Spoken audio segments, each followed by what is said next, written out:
My name is Asad Yaqub. I'm your Ielts speaking examiner. So, are you ready to take your test? Yes, I'm ready. Good. Do you work or study?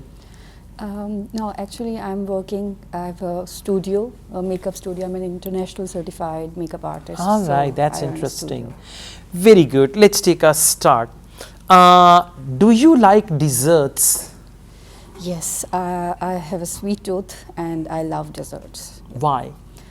Yeah, they give me a sense of happiness, and whenever I'm feeling down or low, I go for dessert, and it instantly lifts up my mood.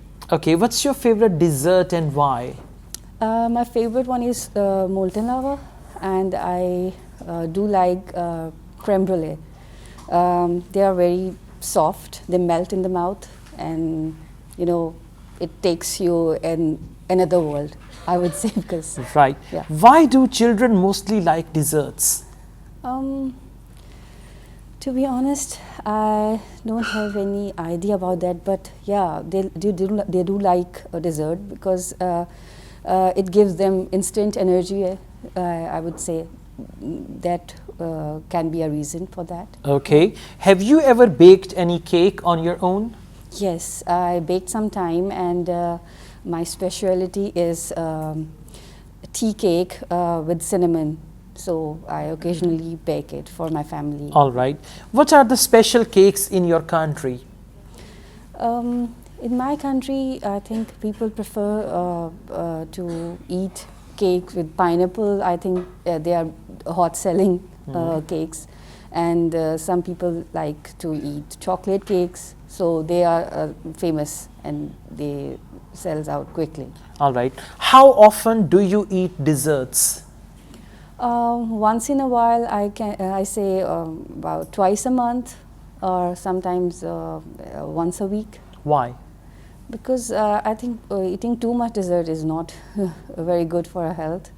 So that's why I avoid. And although I love eating them, I can eat them every day, but I tend to avoid them, and I just eat them once in a week. Okay, we now move on with Ielts speaking part 2. Well, your topic is talk about something you enjoy doing in a group.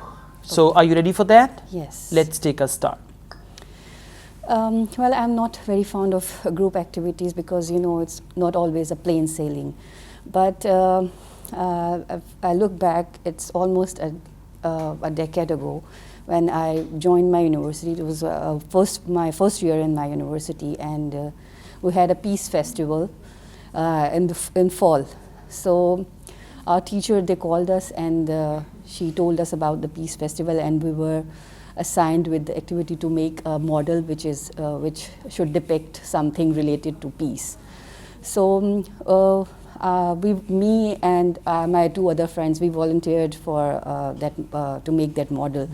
And we had mixed feeling at that time. I was excited as well as anxious because we didn't know that how it would come out to be. So me and my friend, we just drew a model on a piece of paper just to show the idea of what we'll be going to do. So it was basically a bird, a dove, which is considered as a symbol of peace, with an olive branch in his mouth, and rest on the sides of it was surrounded by other peace symbols from different countries, including Pakistan and the other the peace symbols which are universal peace symbols. So my teacher, she really liked the idea, and she said, okay, go for it.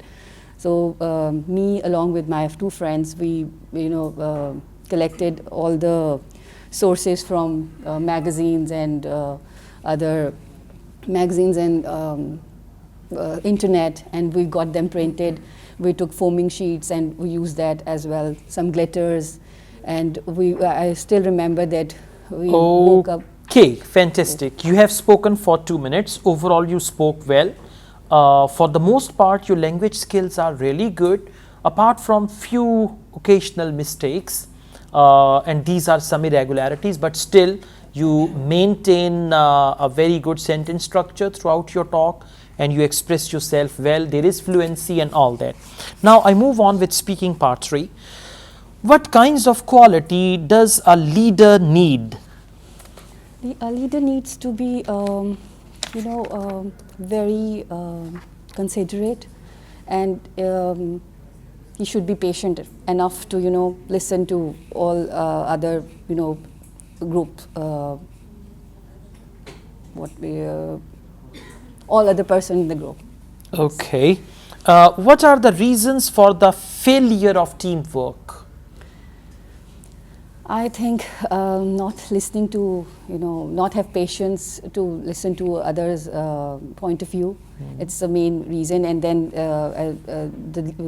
it also depends on the leader who's, leading the group. It depends on his skills as well.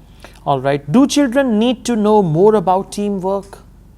Yes, I think it's very necessary for children nowadays to know how to work in a team, because it can help them in the future, cope up with different sorts of people, and even in their higher years, high school studies, it will help them to do certain tasks and assignments in a better way. Okay. Do you think it is a good thing to have disagreements within a team? I think occasionally it is good, because then it gives you an opportunity to do better, and to make something best out of that. All right, that's good. Overall, your answers are fine, but in part 3, because we call it discussion, so you need to elaborate further. Okay. At present, I'll give you a band score 7, but if you improve a little more, especially in part 3, if you elaborate your answers well, you can even achieve 7.5 as well, right? Okay. Thank you very much. All the best.